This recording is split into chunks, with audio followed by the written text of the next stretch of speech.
News 18 বাংলায় স্বাগত। Newsroom লাইভে আমি সব্যসাচী আপনাদের সঙ্গে। আজ নিউজরুম লাইভের শুরুতেই সুব্রত মুখোপাধ্যায়কে ফিরে দেখা, মনে করা। বিধানসভা রবীন্দ্র সদনে সুব্রত মুখোপাধ্যায়কে শেষ শ্রদ্ধা। একডালিয়া থেকে কেওড়াতলা চোখের জলে বিদায়, শেষ যাত্রায় অনুরাগীদের ঢল। কেওড়াতলায় গান স্যালুট।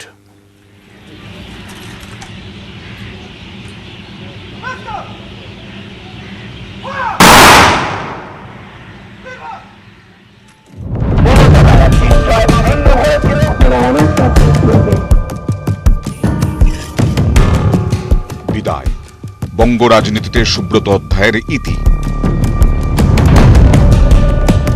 হাসপাতাল থেকে শুক্রবার ছাড়া পাওয়ার কথা ছিল, তার আগে দীপাবলিতেই নিভল প্রদীপ। কালীপুজোর রাতে হৃদরোগে আক্রান্ত হয়ে প্রয়াত সুব্রত মুখোপাধ্যায়। বৃহস্পতিবার রাতে এসএসকেএম হাসপাতালের কার্ডিওলজি বিভাগ থেকে দেহ নিয়ে যাওয়া হয় তপসিয়ার পিস ওয়ার্ল্ডে। শুক্রবার সকালে সেখান থেকে রবীন্দ্র সদন।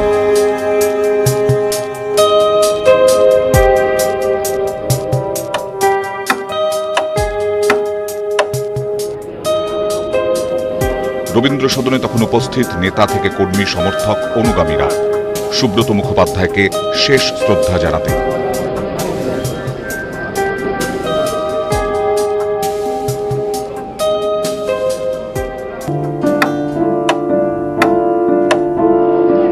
রবীন্দ্র সদন থেকে সুব্রতর দেহ নিয়ে যাওয়া হয় বিধানসভায়। সেখানে শ্রদ্ধা জানান রাজ্যপাল থেকে বিরোধী দলনেতা। বিধানসভা থেকে বাড়ি, শেষবারের মতো বাড়ির পথে।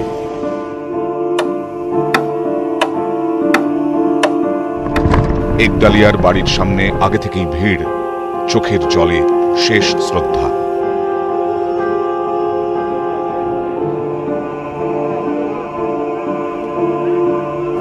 বাড়ি থেকে ক্লাব, একডালিয়ার এভারগ্রিন সুব্রতকে বিদায়। সুব্রত মুখোপাধ্যায়ের শেষ যাত্রা ঘিরে এদিন রাজপথে ঢল। শেষ গন্তব্য কেওড়াতলা মহাশ্মশান, এক অধ্যায়ের সমাপ্তি।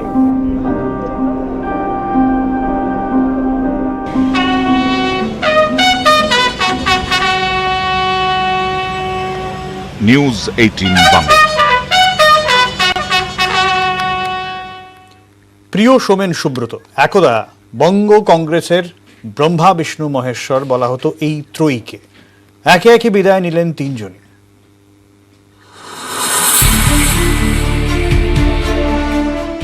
বাংলার কংগ্রেসের রাজনীতিতে জনপ্রিয় ত্রয়ী প্রিয়রঞ্জন দাশবংশী, সোমেন মিত্র, সুব্রত মুখোপাধ্যায়। প্রিয় প্রয়াত হন 2017 সালে, 2020 সালে সোমেন, 21-এ সুব্রত। এই তিনজনকে একসময় বলা হতো বঙ্গ কংগ্রেসের ব্রহ্মা, বিষ্ণু, মহেশ্বর। প্রিয় সুব্রত দুজনেরই উত্থান ছাত্র রাজনীতি থেকে। প্রিয়র হাত ধরেই ভোটের রাজনীতিতে সুব্রতর আগমন। 1971 সালে বালিগঞ্জ থেকে সুব্রতকে প্রার্থী করে ভোটে জেতান প্রিয়রঞ্জন দাশবংশী। পরের বছর সোমেন মিত্রকে। শিয়ালদায় সোমেনের জন্য টিকিট জোগাড় করেন প্রিয়রঞ্জন। লক্ষ্য ছিল তরুণ তুর্কিদের নিয়ে দল গড়ার। প্রিয় সুব্রত যুগলবন্দি বারবার ঝড় তুলেছে। দুই তরুণ তুর্কি তখন বাংলায় বাম বিরোধী ছাত্র আন্দোলনের মুখ। সম্পর্কে সাময়িক ছেদ পড়ে যখন কংগ্রেস ছেড়ে আলাদা দল গড়েন ইন্দিরা। দাদাকে ছেড়ে নেত্রীকে বাছেন সুব্রত। তবে সেই বিচ্ছেদ দীর্ঘস্থায়ী হয়নি। ফের একজোট কংগ্রেস, ফের একজোট প্রিয় সুব্রত। ইন্দিরার আমলে দিল্লিতে গুরুত্ব বেড়েছে প্রিয়র। রাজ্যে সুব্রতর। সিদ্ধার্থ শঙ্কর রায়ের মন্ত্রিসভায় পেয়েছেন গুরুদায়িত্ব। মহাজাতি সদনে আমাদের কার্যালয়।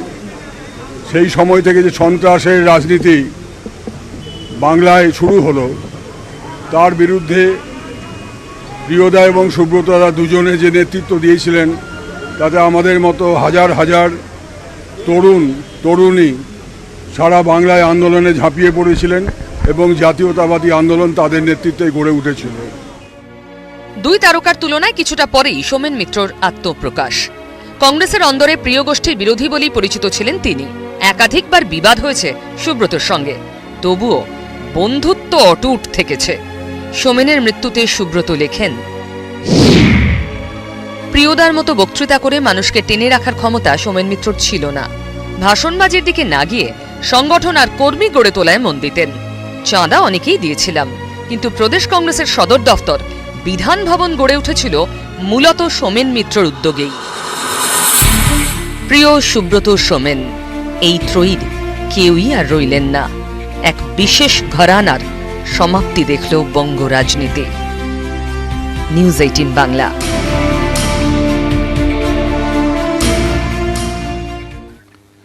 সুব্রত মুখোপাধ্যায়ের হাত ধরেই ভোটের রাজনীতিতে মমতা বন্দ্যোপাধ্যায়, সেই মমতাই পরে তাঁর নেত্রী।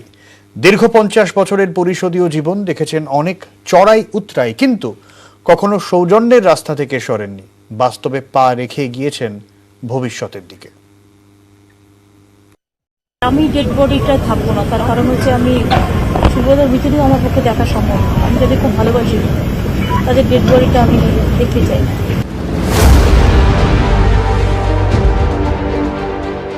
দাদা, অভিভাবক, মেন্টর, সহকর্মী মমতা বন্দ্যোপাধ্যায়ের কাছে সুব্রত মুখোপাধ্যায় এর সবকটি। ভোটের রাজনীতিতে মমতার পথ চলা শুরু 1984 সালে। যাদবপুরে সোমনাথ চট্টোপাধ্যায়ের বিরুদ্ধে প্রার্থী করার জন্য প্রণব মুখোপাধ্যায়ের কাছে মমতা বন্দ্যোপাধ্যায়ের নাম সুপারিশ করেন সুব্রতই। প্রণব খানিক ইতস্তত করছেন, কিন্তু সুব্রতর পূর্ণ আস্থা মমতায়। বলেন, যাদবপুরের লড়াই যদি কেউ জিততে পারেন, মমতাই পারবেন। যখন 84-তে মনোনয়ন পেলেন যাদবপুরে, দুজন লোক করে বলেছিলেন, একজন প্রণব মুখার্জি, একজন সুব্রত মুখার্জি। আর সুব্রত তো প্রত্যক্ষভাবে ইলেকশনটাই করেছিল। দিদি নিজেই বলেছেন যে তিনি যখন প্রথমবার যাদবপুর কেন্দ্রে লোকসভায় দাঁড়িয়েছিলেন, তখন তার নাম হাইকমান্ডের কাছে সুপারিশ করেছিলেন সুব্রতদা। 8-এর দশকে বাংলার কংগ্রেসে তখন সুব্রতর দাপট। তখন তিনি একেবারে সামনের সারিতে। তখন থেকেই সুব্রত মমতার রাজনৈতিক সম্পর্ক। মমতা বন্দ্যোপাধ্যায়ের সাথে আমি রাজনীতি করছি। মমতা ব্যানার্জি যখন সবে রাজনীতিতে ঢুকলো, তখনই আমার সাথে ওর একটা ভালো সম্পর্ক তৈরি হলো রাজনৈতিক। একবার যখন দক্ষিণ কলকাতার আমি প্রেসিডেন্ট হলাম পার্টির, কংগ্রেসের, তখন ওকে আমি জেনারেল সেক্রেটারি ছিল, বলে আমরা গভীরভাবে একসাথে কাজ করেছি। মমতা ব্যানার্জি আমার ওই রাজ্যকে নির্বাচন পর্যন্ত করে দিয়েছে। 1998 কংগ্রেস থেকে বেরিয়ে তৃণমূল তৈরি করেন মমতা। তারপর ধাপে ধাপে মুখ্যমন্ত্রী, সুব্রতর নেত্রী। মমতাই নেত্রী হিসেবে কাজ করেছেন, কিন্তু সুব্রতর সাথে ওর যে সমীকরণ সেটা বরাবরই ছিল। মমতা ওকে অরিজিনাল লিডার বা গুরুর সম্মান দিতেন। সুসম্পর্কের ইতিহাসে মনোমালিন্যের কাঁটাও রয়েছে। কংগ্রেস ছেড়ে তৃণমূলে আসার পরেও কংগ্রেসে ফেরেন সুব্রত, কারণ মমতার সঙ্গে মনোমালিন্য। বামেদের সঙ্গে ঘনিষ্ঠতার জন্য তরমুজের মতো কটাক্ষের মুখে তাকে বারবার পড়তে হয়েছে।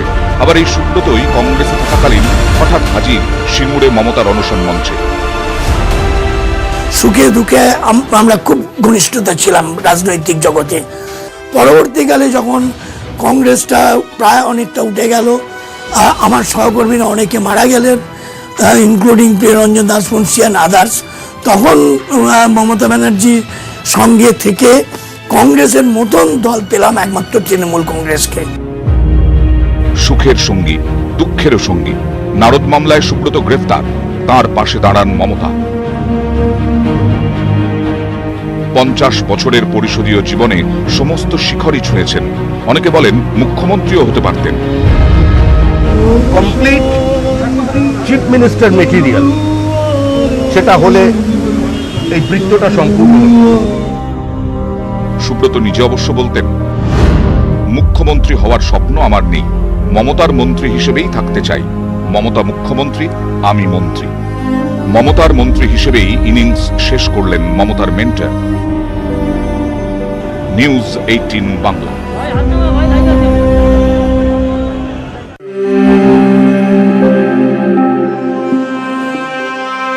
সেই জন্য ছোটবেলা থেকে ওনার নাম শুনেছি, দেখি আমার সৌভাগ্য হয়েছে গত 5 বছর তার সঙ্গে পরিচয় হতে রাজনীতিতে এসে, এবং বিধানসভায় থাকার ফলে অনেকবার গল্প স্বল্প কথাবার্তা হাসিঠাট্টাও হয়েছে ওনার সঙ্গে। তো তারা মানে বাংলার রাজনীতিতে একজন স্তম্ভ ছিলেন। সোমেনবাবু চলে গেছেন, সুব্রতবাবু গেলেন, বামপন্থী কয়েকজন নেতা ইদানিং তারাও গেছেন, তাদের আমরা হারিয়েছি। একটা প্রজন্ম বাংলার রাজনীতি শেষ হয়ে যাচ্ছে, যারা বহু বছর ধরে এই ধারাটাকে ধরে রেখেছিলেন। সেই জায়গাটা বোধহয় অসম্পূর্ণ, মানে অপূর্ণ থেকে যাবে, এটাই আমাদের খুব চিন্তা। না না, সুব্রতদা একটা বর্ণময় চরিত্র, ওইভাবে বোঝানো যাবে না। সুব্রতদাকে ফুল ফর্মে যারা বিধানসভায় দেখেছে তারা জানে পরিষদীয় রাজনীতির খুঁটিনাটিটাকে কিরম হাসির ছলে সুব্রতদা ব্যবহার করে যেতেন। সুব্রতদা মানে শাসক দলের বেঞ্চে বসলেও যেরকম, সুব্রতদা বিরোধী দলের বেঞ্চে বসলেও ঠিক ততখানি বর্ণময় এবং আকর্ষণীয় চরিত্র। তার অ্যাঞ্জিওপ্লাস্টি হয়েছিল, স্টেন্ট বসেছিল, এখন আবার একটা কার্ডিয়াক অ্যারেস্টের মতো হয়। তার শরীর সেই ধকলটি আর নিতে পারেনি। ডাক্তারবাবুরা, চিকিৎসকরা তারা সর্বাত্মক চেষ্টা করেছেন, কোনো একটা জায়গায় গিয়ে ব্যাপারটা দাঁড়িয়ে গিয়েছে। স্বপনদা, এই মুহূর্তে সুব্রত মুখোপাধ্যায়ের সাথে আপনি সারাক্ষণ থাকতেন, সারাক্ষণ। 48 বছর আছি, 48 বছর একদিন দুদিন নয়। সারা বাংলার লোক জানে আমি 48 বছর আছি ওর সঙ্গে। আজও 3টের সময় স্ক্যান করিয়েছি, বিকালবেলা কথা বলেছি। বহুদিনের সম্পর্ক, এরকম লিডার আর তৈরি হবে না, এবং যেভাবে নেতৃত্ব দিয়ে গেছে জলেন্সের জীবনে তার পরিপূরক হওয়া খুব মুশকিল। আমরা খুব ব্যথা পেয়েছি, আর এত বিশাল ভোটে জিতেছেন সম্প্রতি, সাধারণ মানুষ ভীষণ ভেঙে পড়েছে।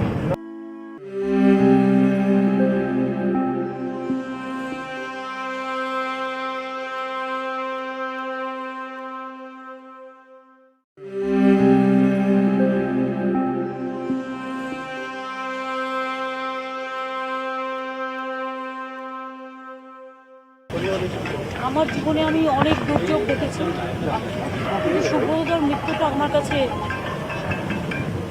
একটা ভীষণ ভীষণ বড় দুর্যোগ। সুব্রতদার মতো মানুষ এত হাসি খুশি, এত কর্মযোগ এবং পার্টি অন্তঃপ্রাণ, কনস্টিটিউয়েন্সি অন্তঃপ্রাণ, আর হবে কিনা সন্দেহ আছে। এবং আমি গোয়া থেকে ফিরেই প্রথমে হসপিটালে আসি, সেদিনও আমার সাথে কথা হলো, হাসলো, বললো আমি আবার জেলায় জেলায় যাবো। আজকে সন্ধ্যাবেলা মণিময় আমার বাড়িতে কালী পুজোয় গিয়েছিল, এখানকার প্রিন্সিপাল। আমি জিজ্ঞেস করলাম, বললো ভালো আছেন, কালকে বাড়ি চলে যাবেন, কালকে ছেড়ে দেওয়া হয়েছে। তার মধ্যে হঠাৎ করে বিরাট হার্ট অ্যাটাক, যেখানে অনেক চেষ্টা করে ডাক্তাররা পারেনি, সাধ্যমতো চেষ্টা করে। কয়েক বছর আগে দার্জিলিংয়ের সেম কন্ডিশন হয়েছিল, আমরা খুব কষ্ট করে বাঁচিয়ে নিয়ে এসেছিলাম। হার্টের ব্যাপারটা এমনই না, যখনই প্রবলেম হয় সঙ্গে সঙ্গে দেখিয়ে নিতে হয়। সঙ্গে সঙ্গে যদি দেখিয়ে নিত, নেগলেক্ট না করে, তাহলে হয়তো প্রাণটা এক্ষুনি চলে যেত না। এখন যেটা ঠিক হয়েছে, বৌদিকে বাড়ি পাঠালাম এক্ষুনি। বৌদি খুবই করতো, সুব্রতদার জন্য কোনো তুলনা হয় না। আজকে ডেড বডি এখান থেকে নিয়ে গিয়ে পিস ওয়ার্ল্ডে রাখবে। কাল সকাল 10টা থেকে রবীন্দ্র সদনে, 10টা থেকে বেলা 2টো পর্যন্ত ওনার কনস্টিটিউয়েন্সি, তারপরে ওনার ওয়েল উইশার যারা আছেন, আমাদের দলের যারা ভালোবাসেন, যারা দেখা করতে চান, তারা রবীন্দ্র সদনে বডি রাখা থাকবে সকাল 10টা থেকে 2টো পর্যন্ত। ববি, অরূপ, দেবাশিস, এসব দায়িত্ব দেওয়া হচ্ছে চন্ডীগড়। মালা, এরা সবাই আছে এখানে।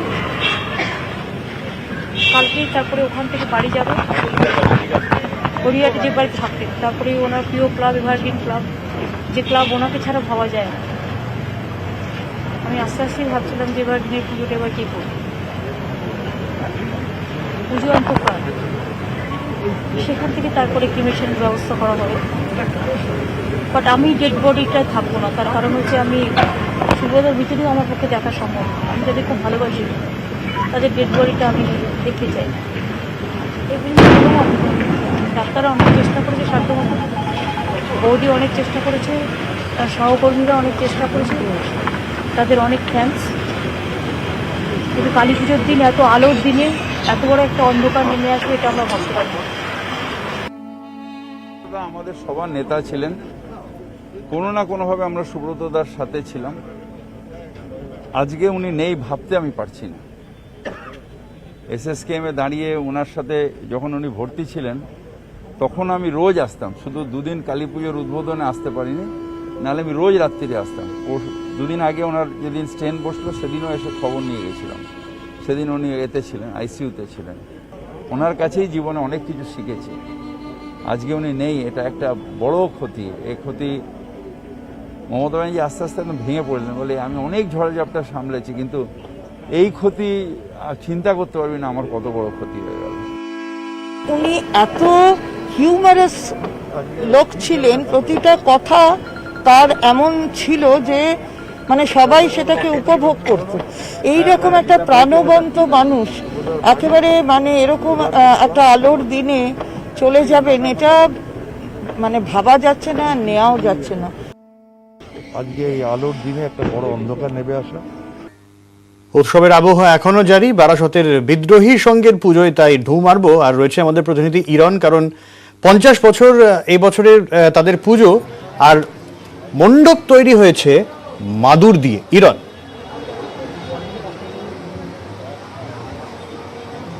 একদমই, দেখো বিদ্রোহী ক্লাবে রয়েছে 55 বছরের পুজো। এখানে একটা কল্পনার মন্দির তৈরি করা হয়েছে এবং এখানে মায়ের যে প্রতিমা সেখানে দেখা যাচ্ছে আমরা সতীদাহ প্রথা সেটা তুলে ধরা হয়েছে। এখানে এই ঠাকুর দেখতে এসে আমি আমার শৈশব, বা আমি বলবো আমার নয়, আমি তোমার দুজনেরই মানে সবার শৈশব খুঁজে পেয়েছি। অর্থাৎ এক ঝাঁক খুদে বাচ্চারা যারা রীতিমতো আড্ডা দিচ্ছিল, আসলে পুজোর সময় আমরা এইভাবে আড্ডা দিতাম। এখন প্রফেশনাল সময় এসে আর সেটা হয় না।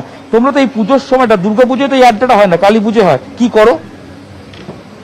সব থেকে বেশি বারাসাতের এখানে বারাসাতে পুরো আলো জলজল করে ওঠে। দুর্গাপুজোতে এমনটা হয় না ঠিক। সবাই মিলে কি করো? খাওয়া দাওয়া, আড্ডা, গল্প? হ্যাঁ, বারাসাতে এটা কালী পুজো বিখ্যাত বলে কথা, সবারই আনন্দ হয় বেশি। করো, তুমি কি করো? আমি আমার বন্ধুদের সাথে খেলি, আড্ডা বানিয়ে। একদম বন্ধুদের সাথে খেলো, আচ্ছা এইটাই বলছি আমি, বাচ্চারা এটাই মানে শৈশব। আমরা তো এটাই, আমরা একসময় এরকম করেছি। কি বলবো, এটাই বিদ্রোহী ইউএসপি আমাদের, এটাই যে আমাদের ক্লাবের আমাদের সব সিনিয়ররা, আমাদের জুনিয়ররা, আমাদের ছেলেমেয়েরা সবাই একসঙ্গে আমরা কালী পুজোটা উপভোগ করি। এটাই ক্লাবের ইউএসপি। এবং দেখো একটু ছবিটা দেখিয়ে নিই, যেটুকু সময় আমার হাতে আছে তার মধ্যে, যে এই মুহূর্তে বিদ্রোহী ক্লাব হয়তো খুব বড় কোনো থিমের পুজো হয়নি, কিন্তু তা সত্ত্বেও মানুষের ভিড় রয়েছে এবং প্রচুর মানুষ আসছেন। আসলে দুর্গাপুজোয় অনেকে বেরোতে পারেননি, তাই এই সময় কালী পুজোয় বিশেষ করে এই উত্তর 24 পরগনা যারা থাকেন বিভিন্ন দিক থেকে, তারা কিন্তু আজকে অনেকেই আসছেন এবং প্রতিমা দর্শন করছেন। ভিড় যথেষ্ট আছে এবং কোভিড বিধি মেনেই প্রত্যেকে আসছেন, সেটাই আমরা দেখছি, এবং ক্লাবও চেষ্টা করছে সেইভাবেই কোভিড বিধি মেনে পালন করার। অর্থাৎ একদিকে এসে আমার যেমন শৈশব, নিজের শৈশবটা ফিরে পাওয়ার চেষ্টা করলাম, এবং পাশাপাশি কালী পুজোয় বারাসাতের ভিড় সেটাও নিউজ 18 বাংলা সকল দর্শক দেখতে পারলেন। সব মিলিয়ে কালী পুজোর আমেজ এখনো রয়েছে। বেশ, কালী পুজোর আমেজ রয়েছে, আর শেষ হতে না হতেই কিন্তু ভাইফোঁটার আমেজ শুরু হয়ে গেছে। কেউ কেউ আজকে, কেউ কেউ প্রতিপদে, কেউ কেউ দ্বিতীয়ায়, এবং তার আগে আজকে দিনভর ভাইফোঁটার আগে মিষ্টির দোকানে ভিড়। 3টে মিষ্টি, 2টি সন্দেশ নিয়েছি, আর একটা রসের মিষ্টি নিয়েছি, আরও নেওয়া বাকি আছে। হ্যাঁ, সাথে লিস্ট করে প্ল্যান তো অনেক কিছুই রয়েছে, এবং আমি বিশেষ করে চেষ্টা করি যে কলকাতার যে কটা ভালো ভালো মিষ্টির দোকান আছে সেখান থেকে যেগুলো ভালো কালেকশন, তালশাঁস নিয়েছি, এখান থেকে আপনার রসের মিষ্টি নিলাম, সন্দেশ নিলাম। আমাদের মধ্যে মিষ্টিটাই বেশি, অনেকে ভাত মাছ খাওয়ার হয়তো, বাট আমাদের কে কত মিষ্টি বেশি দেবে ওটাই চলে। আমি আপনার একটা মাছ নিয়েছি, একটা খাজা নিয়েছি, তারপরে আপনার শঙ্খ নিয়েছি, আরও অনেক, এখানে এতগুলো আমার নিজেরও মনে নেই কোথা থেকে কি নিয়েছি। এখানকার বিখ্যাত মিষ্টি বলতে তো রামপুরহাটের স্পেশালিস্টই হচ্ছে রসমালাই, কিন্তু সেটা তো আর এখন সেভাবে পাওয়া যায় না।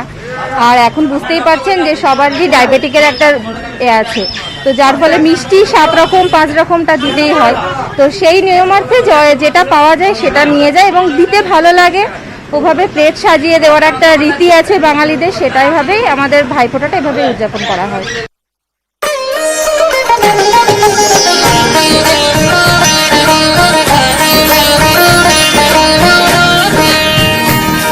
दिवाली के दीप घर घर में जगमगाएं। SRMB की ओर से हार्दिक शुभकामनाएं। নিউজ ফ্ল্যাশ নিবেদন করছে সফেদ ডিটারজেন্ট পাউডার। সফেদে 2 কেজি প্যাকের সাথে 144 টাকার বালতি আর মাগ ফ্রি। স্ট্রং মানে জানা আছে, মাইথান স্ট্রং মানে